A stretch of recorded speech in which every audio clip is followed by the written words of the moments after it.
എന്താ ഇന്ദുചൂടന്റെ future plan?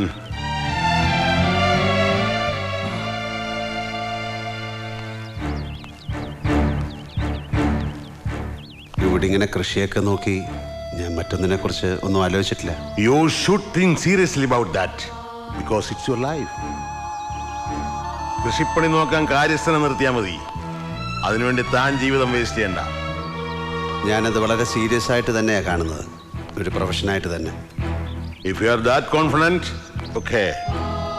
പിന്നെന്താ ഇവിടെ ചില ഇഷ്യൂസ്? താനൊരു സോഷ്യൽ നോയ്സൻസായി മാറുന്നു എന്ന് പറയുന്നു പലരും. ഒരിക്കലും അല്ല. ബീയിങ് എ സോഷ്യൽ ആനിമൽ, ഞാനും ചില ഇഷ്യൂസിൽ ഇടപെടുന്നു എന്ന് മാത്രം. എൻ്റെ ചുറ്റുപാടുകളിൽ നിന്ന് എനിക്ക് ഒളിക്കാനാവില്ല. എന്താ അച്ചു ഇത്? ഒരുപാട് സങ്കടം നീ ഞങ്ങൾക്ക് ഉണ്ടാക്കി വച്ചില്ലേ? ഇനിയും വേണോ?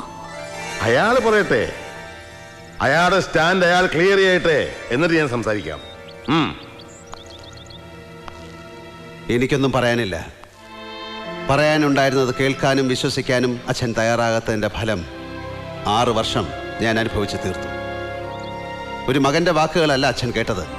മുന്നിൽ വന്ന് നിൽക്കുന്ന ഏത് കുറ്റവാളിയും പറയും പോലെ ഞാനും പറയുന്നത് നുണയാണ് എന്ന് ഏത് ന്യായാധിപന്റെയും പ്രിജുഡിസായ മനസ്സിൽ തോന്നും പോലെ അച്ഛനും തോന്നി. വെറും തോന്നലല്ല, വിശ്വസിച്ചു.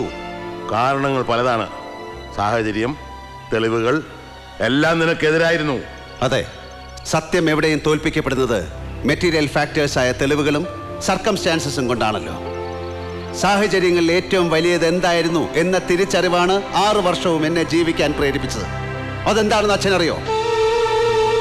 മണപ്പള്ളി മാധവൻ നമ്പ്യാർക്ക് അച്ഛനോടുള്ള പക, അതിന്റെ ഇരയാവുകയായിരുന്നു ഞാനെന്ന സത്യം.